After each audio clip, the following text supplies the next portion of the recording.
Hello everyone, students. We will discuss in this video about National People's Party, which is a national level political party in Indian politics. So, I want to tell you all that in old edition books, this party is not mentioned.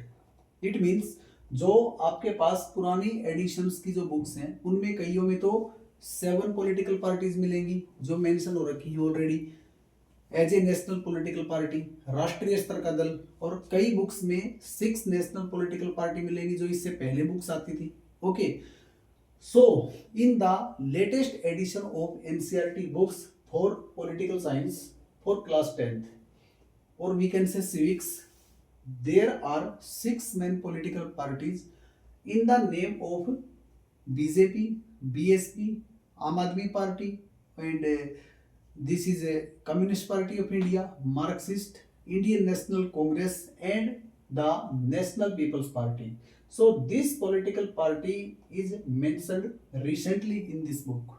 So today we will discuss about this political party which have an identification of a national political party in our country.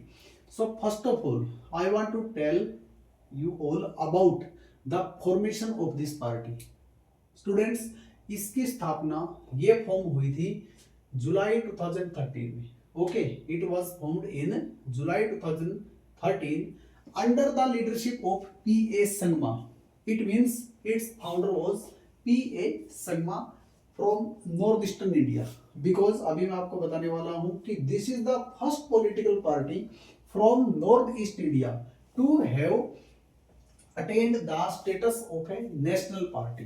Students, ये उत्तर पूर्वी भारत से पहली ऐसी national level की political party है, पहली ऐसी पॉलिटिकल पार्टी है जिसने नेशनल पार्टी की का जो स्टेटस है, जो दर्जा है, वो अटेन किया है, मतलब उसको जो मान्यता मिली है, एफिलिएशन मिली है। ये फर्स्ट पॉलिटिकल पार्टी है। इससे पहले कोई भी पॉलिटिकल पार्टी ऐसी नहीं है जिसने उत्तर पूर्वी भारत की तरफ से और as a national political party का दर्जा प्राप्त किया हो। ठीक है, so this is the first political party from north eastern India to have an identification, or we can say the status of a national political party in our country. Okay, so it was founded by P.A. Sangma. After that, I want to tell you all about the main beliefs of the party. It means ये किस चीज के अंदर विश्वास रखती है। Okay, ये इसके beliefs क्या क्या हैं। So this party, this NPP political party believes in the diversity of the country. अब डाइवर्सिटी का मतलब क्या होता है? विविधता। कहने का मतलब we have a big diversity of religions, languages, castes, communities, different backgrounds of people. Okay, so ये उसमें बिलीव रखती है, मतलब क्या बोलते हैं इसको, अपनी डाइवर्सिटी है, विविधता है, जो सामाजिक विभिन्नताएं हैं। ठीक है, हर एंगल से डाइवर्सिटीज है इंडिया में, तो उनको ये प्रोमोट करती है, उसके अंदर ही मतलब उसका ये इसका विश्वास है। मतलब उसके बाद मैं आपको बताना चाह रहा हूँ, and recognises that different regions have different developmental challenges. तो ये पॉलिटिकल पार्टी ऐसी है जो ये कहती है कि जैसे भी कोई रीजन है, जितने भी देश में रीजन है, जितने भी कंट्री में अलग अलग क्षेत्र हैं, सबके लिए अलग अलग डेवलपमेंट के चैलेंजेस होते हैं। क्लियर हो गया? इसका मतलब ये इकोनॉमिक, पॉलिटिकल, सोशल, कल्चरल जो आपस में जो चैलेंजेस हैं, ठीक है, हर स्टेट के लिए वो सेम नहीं है, वो अलग अलग होते हैं। ठीक है, जैसा रीजन, जैसा स्टेट, जैसा एरिया, वैसे उसके सामने चैलेंजेस है। It means they are referring to the diversity of the country. Okay students, उसके बाद आता है कोर फिलोसॉफी। कोर फिलोसॉफी का मतलब होता है कि वो क्या टारगेट रखते हैं कि भाई एज ए पॉलिटिकल पार्टी, अगर if we are coming in the power, in the government, then we will focus on these subjects. इसका मतलब हम इन विषयों के ऊपर हम काम करेंगे। तो वो विषय है एजुकेशन एंड एम्प्लॉयमेंट। एजुकेशन का मतलब ये है कि शिक्षा के क्षेत्र में किसी को पीछे ना रखा जाए। ठीक है, कंपलसरी एंड जो एलिमेंट्री एजुकेशन है वो तो है ही, लाइक सर्व शिक्षा अभियान होता है, ये सब करते हैं, वो तो एक इनिशिएटिव चला ही आ रहा है। अब उसके साथ साथ ये कहते हैं कि education should be must for the country. और दूसरी सबसे बड़ी बात है एम्प्लॉयमेंट, सबको रोजगार मिलना चाहिए, कोई जॉबलेस नहीं रहना चाहिए। मतलब इनके ये मेन टारगेट्स हैं। अगर इनको ये, जैसे इन्होंने पहले ये अपने एक तरह से ड्रीम देखा था, उसके बाद आता है फॉर्म्ड गवर्नमेंट इन मेघालय। इन्होंने अपनी सरकार है, इस पॉलिटिकल पार्टी ने मेघालय में अपनी सरकार बनाई है, इसकी गवर्नमेंट रही है।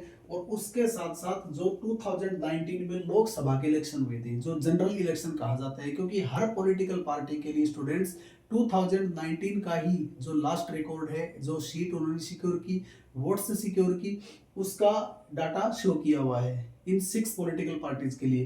तो as per 2019 Lok Sabha elections the NPP secured 1 seat, इनको 1 सीट मिली थी लोकसभा में। And I want to tell you all that it's election symbol is book. Okay, पुस्तक जो होती है, किताब है, वो इसकी क्या होती है, मतलब इसका चुनाव चिन्ह होता है। और ये है national political party, national people's party. ठीक है, नेशनल पीपल्स पार्टी अगर हम इसको हिंदी में भी कन्वर्ट करते हैं तो ये बनता है राष्ट्रीय। एन से राष्ट्रीय, पीपल्स का मतलब लोग होते हैं, तो लोक बन गया, और पार्टी कोई भी दल होता है, तो ये राष्ट्रीय लोक दल ही अपने आप में एक आइडेंटिफिकेशन रखता है। और ये बाकी मैंने इसको समअप भी कर दिया, एक बार फिर मैं समअप कर देता हूँ। It was formed in July 2013 under the leadership of PA Sangma. This is the first political party from north eastern India to have a status of the national political party. Okay, उसके बाद I discussed about its beliefs. तो ये believe रखती है country की diversity के अंदर, और ये मानती है कि हर रीजन का, हर मतलब ये क्या बोलते हैं, स्टेट का या कोई भी यूनियन टेरिटरी है, मतलब जितने भी रीजन्स हैं हमारे कंट्री में, सबके लिए डेवलपमेंट के चैलेंजेस अलग अलग हैं। ठीक है, उसके बाद आता है कोर फिलोसफी। इसकी कोर फिलोसफी कहती है कि education and employment should be there for all. देश के अंदर कोई भी अनपढ़ ना रहे, और सब लोगों को, मतलब ज्यादा से ज्यादा लोगों को जॉब्स मिले, रोजगार मिले। ठीक है, आफ्टर दैट इन्होंने अपनी गवर्नमेंट है वो मेघालय में बनाई है। और उसके बाद ये मैं बता रहा हूँ कि लोकसभा में 2019 के इलेक्शन में इनको 1 सीट मिली थी। ठीक है, आफ्टर दैट इलेक्शन सिंबल इसका मैंने बता दिया आपको, बुक होती है। So I want to say to you all that please focus on this political party because it is mentioned in the latest books of NCERT। पुरानी बुक्स में आपको नहीं मिलेगी, तो बड़ा कंफ्यूजन हो जाता है कि कौन से को हम माने। तो एनपीपी के बारे में मैंने बता दिया है, and if you have books then you can revise it in a proper way. Okay students, thank you.